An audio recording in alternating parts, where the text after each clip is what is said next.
When I peered into the dark wolf den, my breath caught because I knew what I was seeing was no accident. I had followed the pine shade and the cold ribbon of a creek, calling the boy's name until my voice wore thin. I told myself I would find only broken branches or a lost cap, something small and explainable. Instead, I found the hillock cut by roots, the low black mouth in the sand, the place where the earth itself held its breath. I leaned closer, thinking I would see nothing but damp soil and stones, and my heart began to pound so hard I had to hold the trunk to keep my feet. The first thing I noticed was the dirt, patted smooth by many small bodies, then the tracks. At first I swore they were human, light and skipping, a child's bare heel pressed into wet sand. Only when I bent down did I see the pads and claw marks braided through them, the lace of wolf prints, crossing and recrossing, almost guiding the little feet forward. It should have sent me running. It should have turned my legs to dust. I told myself to call for help, to make noise, to scare off whatever lived inside. I even opened my mouth to shout. And then I heard a sound so soft it silenced me. A thin, breathy whine. Not fear, not hunger. Something like a lullaby sung through a throat made for snow. I slid to my knees. My palms pressed the cold ground. The smell came first. Warm fur and milk and damp leaf mold. An animal home. My eyes adjusted to the low light the way old eyes do, slow and stubborn. At the back, where the den widened, I saw a tumble of small bodies, bellies round, paws folded, the easy trust of sleep. Wolf pups, little knots of life that should have fled from the scent of a man. They did not move, they did not startle, they only breathed, a tide in and out. And there, tucked among them, as if he had always belonged, lay my grandson. My heart stopped. He was pressed against the small wolf pups, and they breathed together like a single breath. His cheek rested on a flank the color of dry grass. One tiny paw lay over his wrist as if counting his pulse. A pup nosed his ear and the boy sighed, the way babies sigh when they dream of warm arms. He was not scraped. He was not crying. He was asleep, held in a cradle no human hands built. My fear cracked down the middle and something like awe poured through. I whispered his name, not loud, not even sure I made a sound. One ear twitched, a pup's ear first, then the boy's. Another pup lifted its head and blinked at me, slow and solemn, as if to say I should keep quiet. I was the intruder. I was the one who might break whatever fragile piece hung between fur and skin. My throat burned. I thought of all the stories told to keep children from the woods, the teeth and the howling and the hunger. Yet here was hunger laid to rest beside a child's warm breath. Here was a law I had never learned. I edged closer, inch by inch, until my hand could feel the heat that all those small bodies made. The pups did not scatter. One yawned. Another pawed the boy's sleeve as if testing the thread. The boy's fingers opened and closed around that paw, and he smiled in his sleep. I had not seen that smile since his mother left for the hospital and the house grew quiet enough to hear the clock think. I should have scooped him up then. I should have been steel. But something held me. A gaze I could not see yet, a weight in the air, the sense that I stood on the edge of a word I did not know how to pronounce. A low rustle came from deeper shadow. I froze.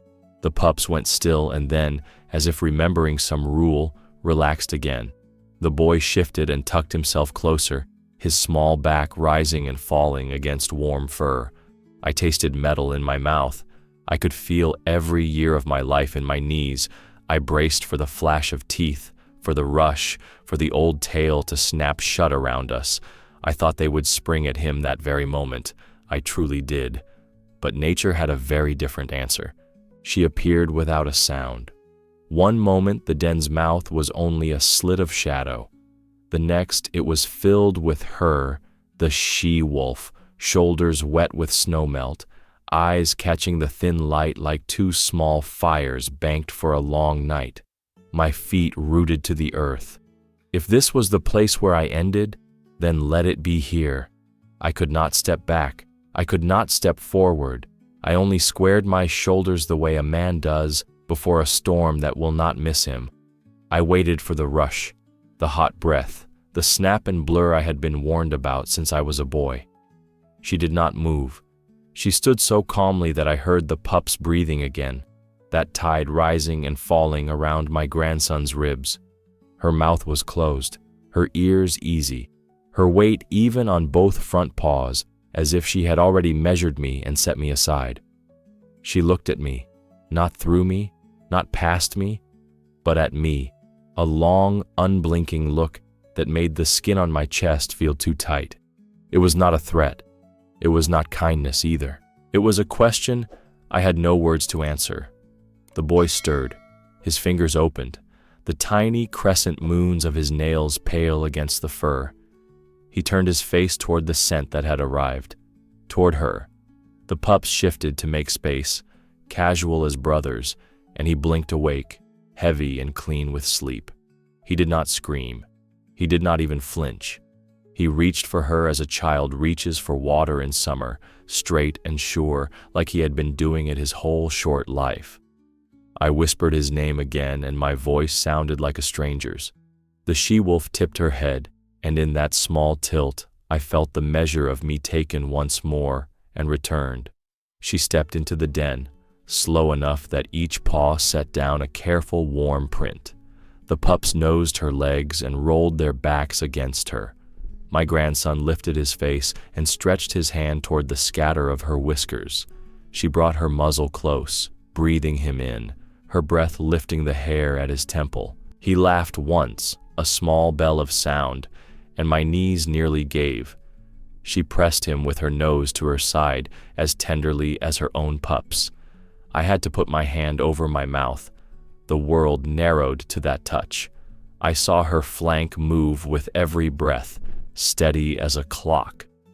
He tucked his cheek to her, and she lowered herself a little, enough that his head fit in the soft place between shoulder and ribs. The pups settled in a wreath around them, their paws thrown over each other, their blue glass eyes half closed. I stood there inside my fear and felt it come apart, thread by thread, until it was only a rope I could step over. A part of me still counted exits. A part of me saw the angle of her shoulders, the weight she could throw if she wanted to break me. But another part watched her blink slow the way a tired mother blinks when all her children are finally still. She flicked an ear toward me, not warning, not welcome, a simple acknowledgement that I existed and had not ruined this moment. I had prepared my whole life to defend this boy with my body. I had not prepared to stand very still and let the wild hold him while I learned how to breathe again. The den was warmer now, or maybe it was only the heat coming back into my hands. The smell of milk was stronger. The boy rubbed his eyes and looked at me, then at her, as if he were checking that both worlds were still in place. He patted her chest with his open palm, that baby gesture that means mine. She accepted it without a tremor. Her eyes never left mine, and in them I saw no hate, no hunger, only a clear, steady watching that made me feel smaller and safer at once. I thought of reaching in and taking him. My fingers twitched. She lifted her head a fraction, and I stopped. I do not know how long we stayed like that, all of us held by a silence that felt alive. Outside, a jay scolded. Far off, water talked over stones. Inside, the only sound was breath. I realized then that danger and mercy can live in the same body, and that both had decided to spare me if I remembered how to be humble. She stood, slow as evening. The pups roused, but they did not scatter. She nosed my grandson once more, a small nudge that said, "Wake now, little one. Time to move." He reached for her fur with both hands and pushed up on his knees. My heart snagged on my ribs. I decided she would take him into the forest and I would lose him forever. But it turned out otherwise. I made the smallest move, a reach more than a grab, my fingers opening toward the boy's shirt. The she-wolf let a sound roll out of her chest, not a snarl that tears, but a low, steady warning that sat my bones back where they belonged. It filled the den without spilling over. She did not lunge. She did not bare her teeth. She only told me, with that one held note, that there were rules here older than my fear. My hand stopped in the air and began to tremble, all the strength gone from it like water poured from a cup. The pups didn't flinch from her voice. If anything, they crept closer to the boy, nosing his elbow, climbing his thigh with their clumsy paws, pressing their soft bellies against him as if to anchor him where he was. One paw hooked the hem of his sleeve and tugged, a tiny invitation to stay. Another pushed its head under his hand as if it had been waiting for that hand all along. The boy laughed under his breath, that little silver sound children make when they discover something good belongs to them. I understood then how thin I was, how loud my heartbeat had become in my ears, how foolish it would be to force anything against whatever pact had gathered itself in that hollow of dirt and roots. My hands shook so badly I had to press them to my knees. I could feel the heat of the den working through my pants, feel my age and my love like a weight across my shoulders. Every story I had believed about this animal was standing behind me with a knife of its own, pushing me forward, and still I could not move. He looked at me, calm as a held breath, then turned to her. He lifted his small hand, palm open, and set it on her muzzle. Time slowed until I could hear the grain of it. She did not pull away. She lowered her head the width of a finger, so he did not have to reach any farther. His palm lay across the bridge of her nose, those baby lines that look like rivers pressed against whiskers built for winter. He grinned, a soft, sleepy grin, and her eyes half closed in that slow blink mothers use when they are counting and all their children add up. The pups watched like witnesses, loose and happy, their tails making a hush in the sand. I realized I had been clenching my jaw. When I opened it, my teeth ached. I wanted to speak, to say thank you or please or anything human that might mean, do not break this. The words would not come. The only language that worked was stillness. I made it my whole body. She shifted her weight to keep him steady, a small scoot of her forepaws, a careful tuck of her shoulder so his hand would not slip. The boy's fingers curled, testing the velvet. He touched her whiskers and giggled when they tickled him. She breathed out slow, a warm fog that lifted the hair at his wrist and laid it down again. I saw the animal accept my grandson, and shame lit in me for ever thinking she was our enemy. The sentence rose up inside like a bell tolling from somewhere I had never walked. I had spent a lifetime believing I knew who belonged on which side of the line. In one quiet touch they erased the line, then drew a better one, and asked me if I could bear to stand on it without trying to own it. Outside, a gust bent the saplings and sifted old leaves into the entrance. The smell of damp earth sharpened. Somewhere in the trees, a woodpecker started up, steady as a metronome. None of it mattered. All that mattered was a child's palm resting where stories said it never could, and a wild mother making room for it. I thought of reaching again. The sound in her chest rose a half note and faded, not a threat so much as a boundary drawn with a fingertip. I let my hand fall and felt in that tiny surrender something inside me loosen that had been knotted for years. The boy leaned forward and put his cheek against her muzzle the way he used to press his face into his mother's shoulder. She accepted that too. I believed that must be the miracle, the whole of it, neat and finished in a den the size of a small room. I thought the story would end with a gentle parting and a safe walk home. I thought I had seen the largest thing the forest could show a man like me, but the woods had a heavier blow coming, and I was not ready for it. She slipped past me and out into the light, a gray shape brushing the lip of the den, then turned her head over her shoulder the way a host gestures without a hand. I did not mistake it. She was not fleeing. She was making room. She held herself broadside so I could see her ribs rise and fall, calm as a lake, then shifted one step so there was a clear path between us into that warm, breathing hollow. I felt my body argue with itself. Every story said stay out. Every bone said go. And in the end, my feet answered for me.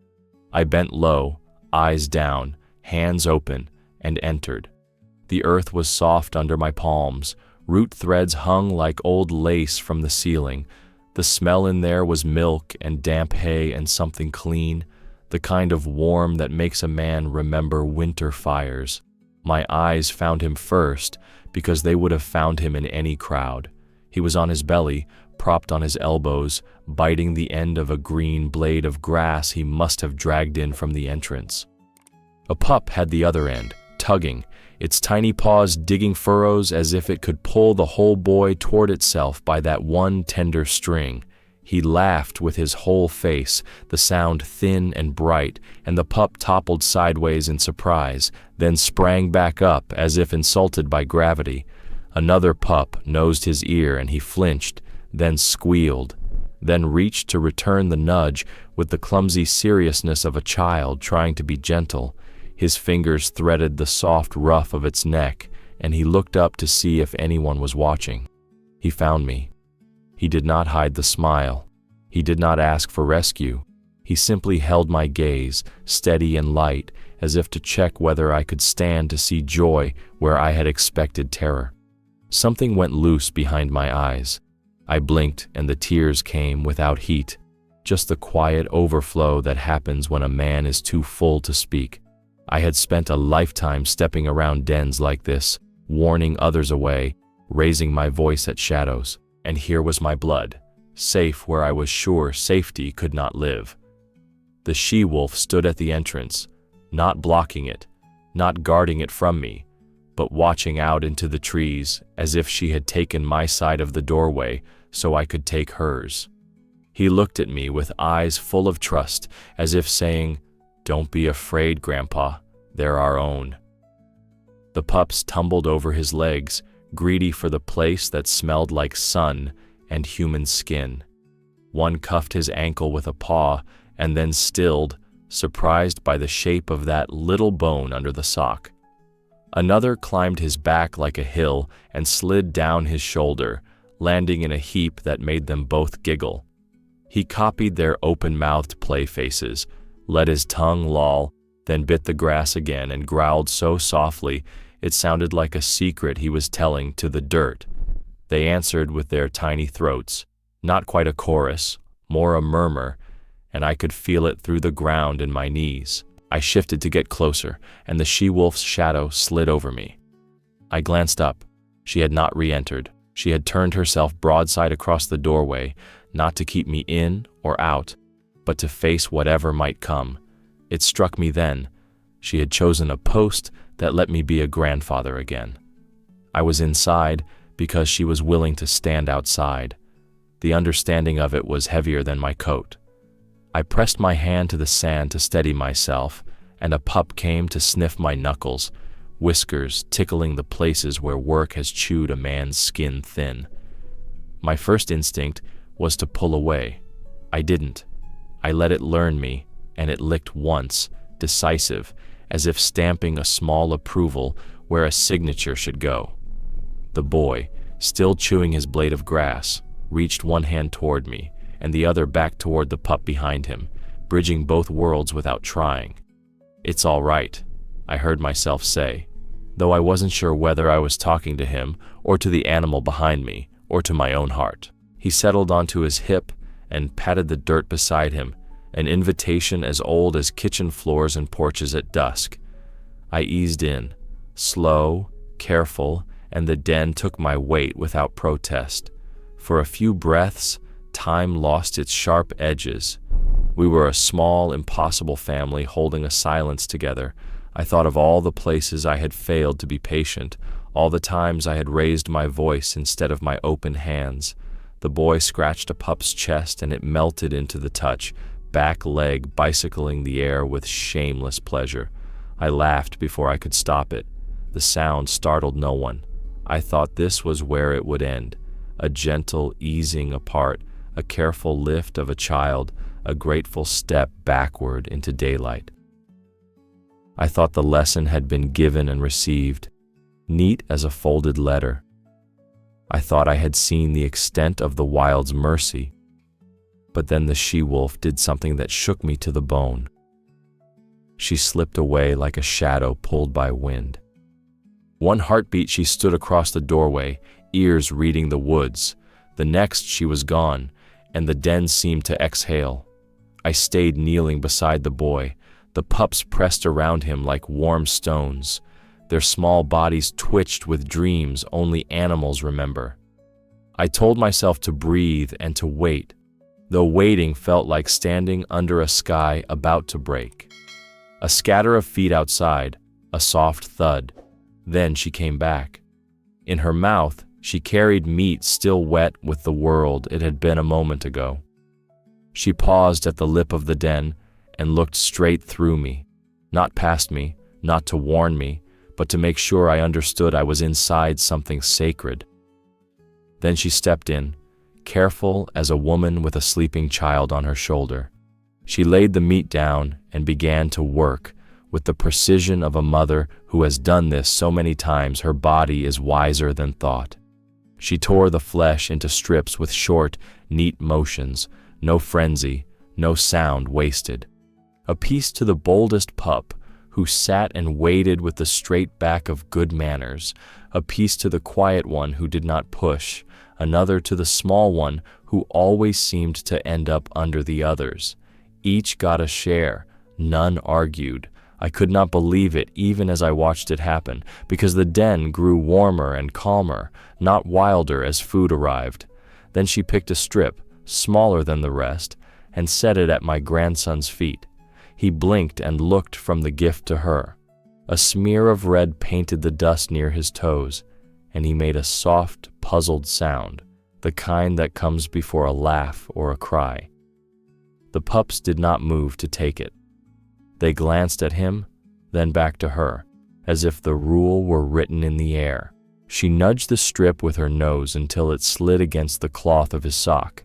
He reached down with 2 fingers, touched it, wrinkled his nose at the smell, then looked at me as if to ask, "Is this allowed?" I had no law left to give him. The only truth in me was what I saw. He lifted the strip to his mouth. He tasted. He chewed.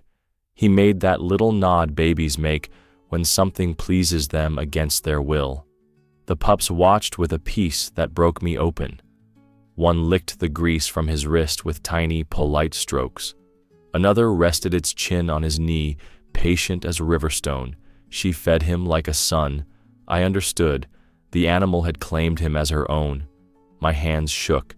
I set my palms flat to the earth to keep from swaying. I had come ready to fight the wild for the boy.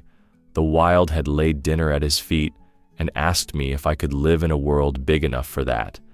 He tore another small bite and held it out to the nearest pup.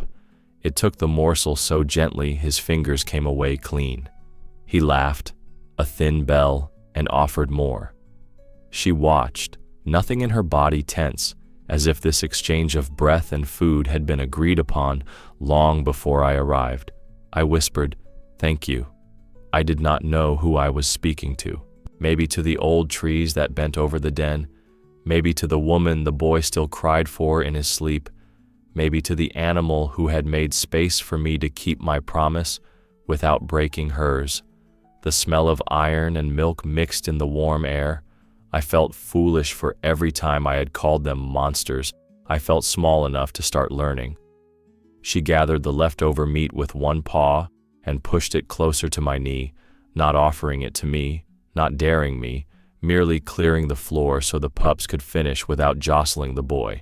He wiped his mouth with the back of his hand the way his mother used to scold him for, and grinned at me, grease shining at the corner of his lip. I almost laughed, and then I did, and the sound sat soft in the den, a new animal that belonged. I thought that was the limit, the far edge of miracle, the moment a man carries for the rest of his life like a smooth stone in his pocket. I thought nothing larger could fit inside a day already so full. But then she lifted her head, and I saw something in her eyes that brought tears to mine, and I knew the forest was not finished with me. I said his name, not loud, not sharp, just the way I used to call him from the porch when the light went soft. The sound felt small in that warm hollow, a thread I let drift toward him. He turned his head, first to me, then to her, and back again, as if his eyes were a pair of hands trying to hold two things that mattered the same. The pups paused, mid-tumble, listening to a rule I could not hear. I thought he would launch himself into my arms and be done with it, the clean ending a frightened heart begs for. He did not. He measured us. He pushed up on his palms and knees. The she-wolf shifted a half step, not blocking, not urging, simply placing herself beside him the way a mother gives a child the wall when the floor feels too wide. Her coat brushed his shoulder and steadied him. He looked at her like a boy looks at the shore before he steps off the boat, then looked at me like a swimmer judges the distance to the pier. My name still hung in the air between us, and I understood it had become a bridge, not a rope. I reached a little, slow enough that even the dust had time to settle around my fingers. He inched forward, one knee, then the other, stopping to touch a pup's ear as if the ear had asked for a blessing. The pup licked his wrist and let him go. No protest, no claim, only that soft permission babies and animals trade when grown folk are wise enough to keep quiet. The she-wolf tipped her head toward the doorway, leaving a slice of light across the floor for him to follow if he chose. She did not demand. She allowed. He came close enough that I could see dried milk at the corner of his mouth. I put my hand out, palm up. An old man's country laid bare. He set his small hand in mine, then reached his other hand back without looking and found the she-wolf's side. His fingers burrowed into her fur and held. He held my hand and her flank at the same time, and I did not know which of us he belonged to more. The truth of that lifted something heavy off my chest and replaced it with something heavier still. Joy and grief stood shoulder to shoulder in me and would not take turns. I wanted to pull. I wanted to praise. I wanted to kneel and thank the dirt for inventing itself sturdy enough to hold all of this without caving in. The boy rocked to his feet, a little wobble, the way children do when the body is still new. She leaned into his palm to steady him, and I curled my fingers around his to steady me. He looked from my face to hers. In his gaze I saw two homes, neither of which he had words for.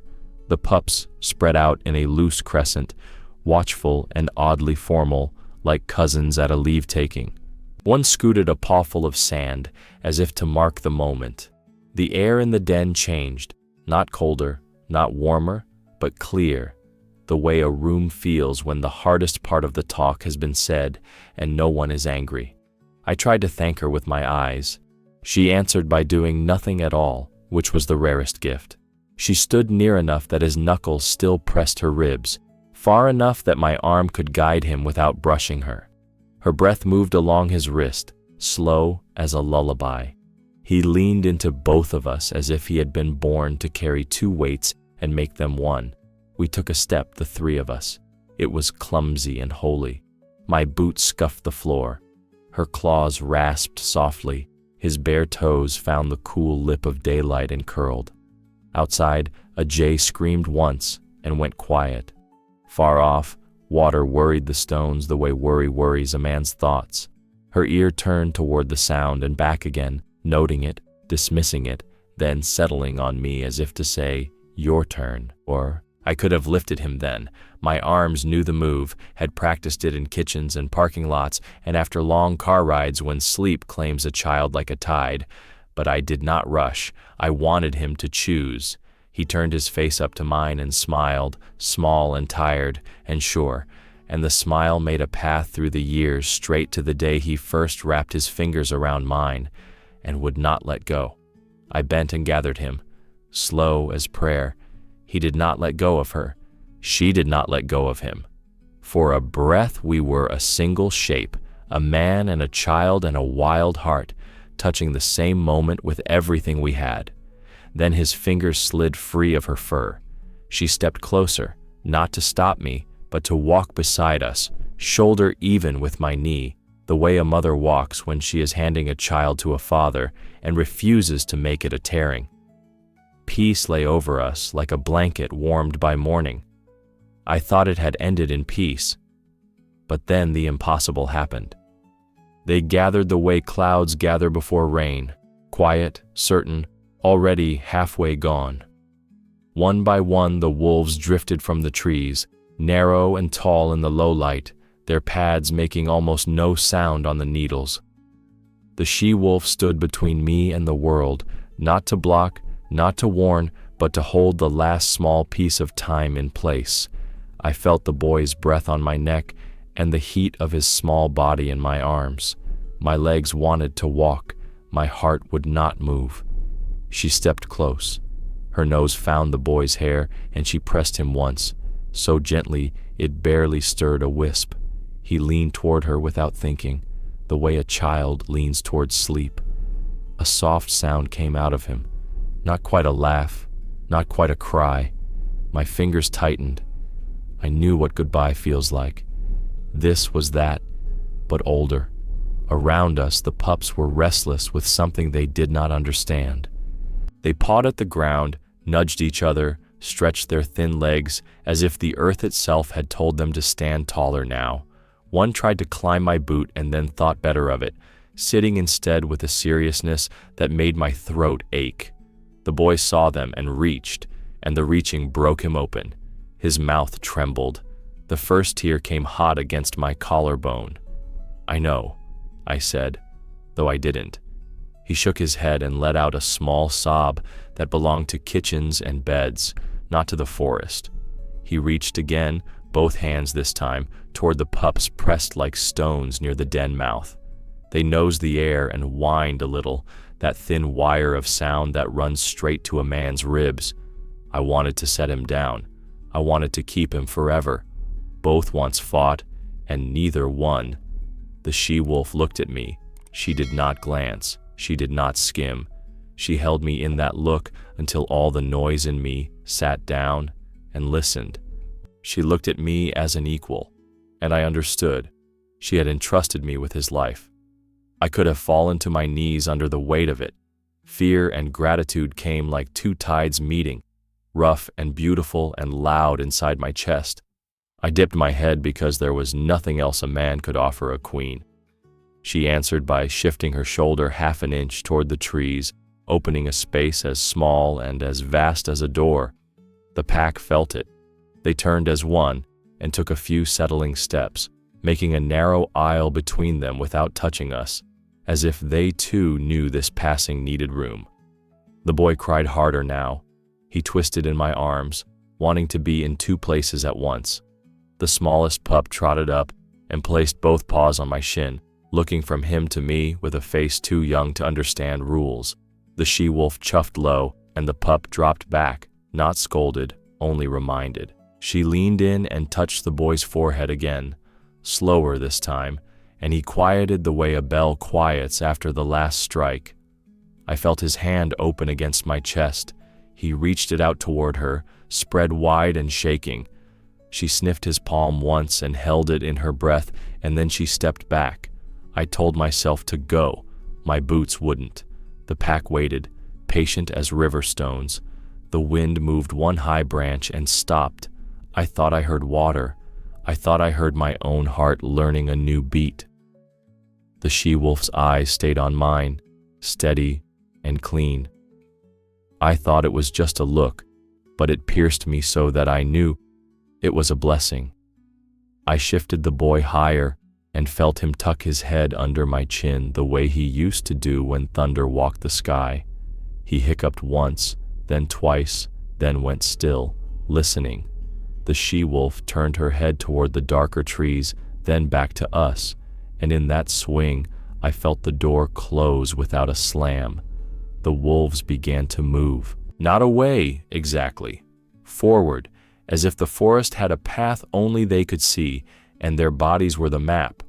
They passed us with room to spare, eyes soft, tails low, every step a promise not to break what had been given. We stood while they went. The last of them paused, a young one, bones still a little loose, and blinked at the boy as if to take his picture. Then it trotted after the others and was gone. Only the she-wolf remained. She took one slow circle, reading the air, then came close enough that I felt her warmth along my knee. She did not touch me. She didn't need to. The boy lifted his head. They looked at each other and he tried to wave, but his hand only fluttered, heavy with tears. She breathed in, breathed out, and then she was only a gray shape sliding into green. I stood a long while, because moving felt like breaking a spell. The trees did not rush me. The den lay quiet, a small dark door that would mean something else tomorrow. I told myself this was the end of the hardest part. Peace sat with me like a tired friend, but the air held a new thread I didn't yet know how to name. A promise stretched tight between the hills and our small house. I thought I knew what came next. I was wrong. I shifted his weight in my arms and stepped backward into the light. The pack thinned into the trees the way breath fades on a window. There, then gone, leaving only the print of warmth. Needles pressed through my shirt. The air felt bigger than it had a right to, as if the forest had exhaled and taken us with it. I turned once more toward the den and saw only a dark, quiet door in the earth, as plain as a knot in wood. You would never guess what had just happened there. My legs shook anyway. We walked. The boy kept twisting to look over my shoulder, lifting his hand to wave at a space that seemed empty to me. He did it again and again, palm open, fingers fluttering, a small farewell that refused to end. I told him we were going home and he nodded, but his eyes stayed on the trees. A twig snapped somewhere to our left, and he smiled like he knew the joke. I did not see a wolf, only the idea of one, a gray thought moving parallel for a few steps and then dissolving in the brush. The trail we'd made coming in looked strange on the way out, my boot prints deep and foolish, his light marks braided with the soft pads that had led him forward. I tried to step in my own tracks and missed, old habit arguing with new truth. Every few yards he leaned toward the woods so hard I had to tighten my arm. He never struggled, he only reached, the way a hand reaches for a door it already knows by memory. At the creek I knelt and let him touch the water. He splashed once, then turned his face to the line of pines as if listening. I listened too and heard only the creek talking to itself and a woodpecker counting the minutes. Still, the hair on my forearms rose. I could feel something behind us, letting go without losing us. I do not know how to say it better. We stopped where the sun found a square of ground and warmed it for us. I set him down, and he stood on his own, a little unsteady, a little proud. He put both hands on my knees, then turned and lifted one toward the trees the way a child lifts a cup to be filled. His mouth worked like he had a word, but not the breath for it. I gave him water. He drank and then offered the empty bottle to the shadows, as if sharing were still in order. I carried him out of the den, but part of his soul stayed there, among those we call wild. The truth of that sentence sat heavy and right in me. I had the child. The forest held the echo. The trade felt fair in a way I could not have imagined when the day began. We moved again. A puff of fur caught on a blackberry thorn brushed my sleeve. I took it without thinking and tucked it in my pocket like a man palming a saint's medal. When I looked back, the thorn shook once and stilled, and the path behind us was only light and dust. He kept waving. Sometimes he used his whole arm, sometimes only 2 fingers, secret and small. Once he pressed his hand flat against my chest and patted, as if to calm the animal he could hear living under my ribs. I told him we were all right. I told myself the same. A breeze carried the faintest sour-sweet smell of milk, and he lifted his head and breathed it in like a memory. The house line showed through the maples at last.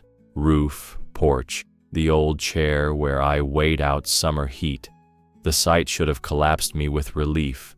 Instead, I felt the room of my life tilt, walls sliding to make space for a door I had never noticed. I understood that the old rules would not hold, not with what he had learned, not with what I had learned watching him. We would be quieter now. We would listen more. We would leave out a bowl of water on hot nights and pretend it was for the strays, and we would both know better. On the last rise, he twisted again and waved so fiercely his whole shoulder went with it. I turned with him and thought I saw, far back, the suggestion of a gray shoulder and the quick silver flick of a pup's ear. It could have been nothing. It could have been everything. He sighed and laid his head on my collarbone, and I walked the final steps, feeling younger and older at once. At the door I paused, because crossing it felt like saying a word I was not ready to stop hearing. The light in the kitchen was kind. The clock made its old patient sound. I set him on the table and wiped his hands with a cloth that smelled like soap and home. He looked past me to the window and smiled at the late patch of sky. I thought I would forget this day in time, tuck it in a drawer and close it, tell it only when company came, but it lives in me every night. That night I woke like a door opens in a quiet house, no reason I could name, just a cold thread pulling me up out of sleep. I lay still and heard it, a long, far sound rising from the dark line of trees, not angry, not hungry, a call pulled thin by distance until it was more sky than throat, a howl. My body knew it before my mind did. Every small hair on my arm stood up.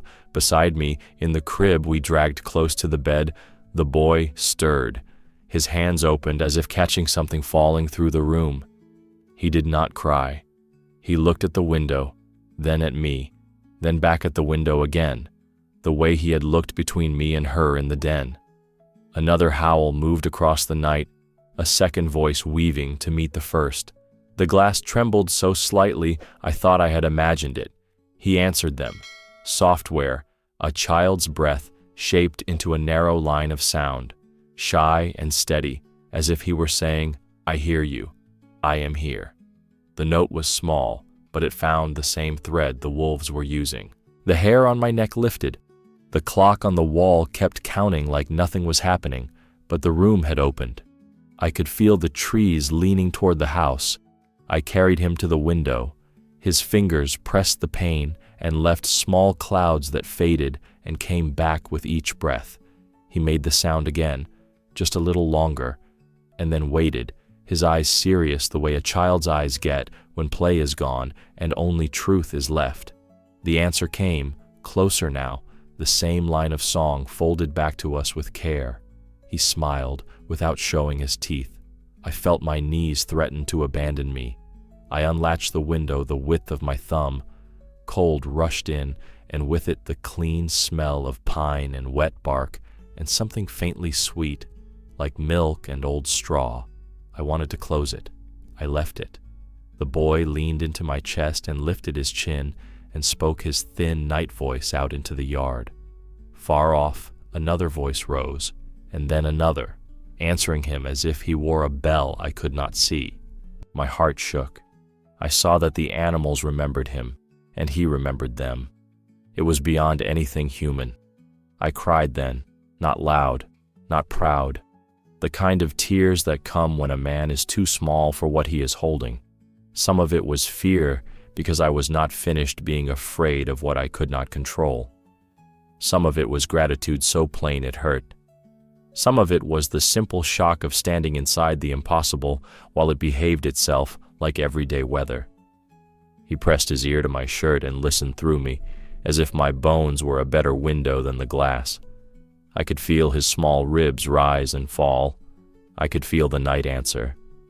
I whispered his name because I could not think of any other word that would fit.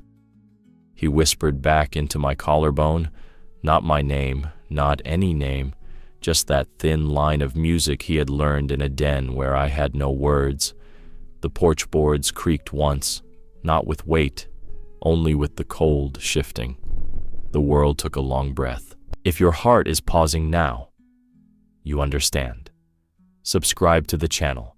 This is where we tell the truth about nature's miracles. We stood like that for a time I could not measure.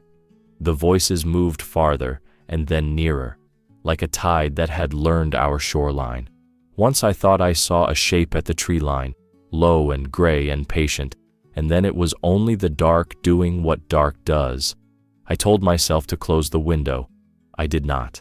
I wanted the thread to hold as long as it chose. The boy was getting heavy. I sat on the edge of the bed with him, still in my arms. He kept his eyes on the black square of the window. The howl came again, softer now, almost a hum, and he answered with a sound so small I felt it more in his chest than in the air. Then his head grew heavy on my shoulder, and his hand slid down my sleeve and found my wrist. He held it like he had held her flank, sure and gentle, as if reminding both of us that the bridge was still there, even when a child sleeps. I thought the voices would stop and leave me with only the echo and the clock. They did not.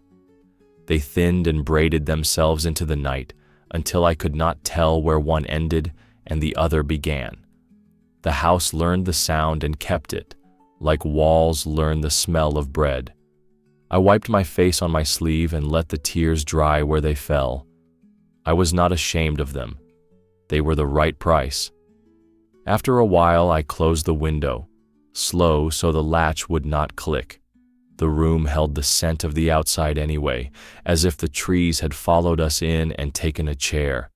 I laid the boy down and he rolled to his side and tucked his knees the way pups tuck theirs. He made one last small sound, more breath than voice, and the woods answered once, far and kind, as if to say, "Sleep now." He did. I sat in the dark and let the day come back in pieces. The den, the breath, the meat set at his feet, the trust, the leaving, the look she gave me that went all the way through and out the other side. I had gone to the forest believing in lines that could not be crossed. I came back with a door I will never close. I do not know what we deserve from a world like that. I only know what we were given. I do not believe what I saw, but I saw it myself. The she-wolf gave me my grandson and showed me that nature is wiser than we can imagine. If your heart is full of reverence right now, nature is wiser than us.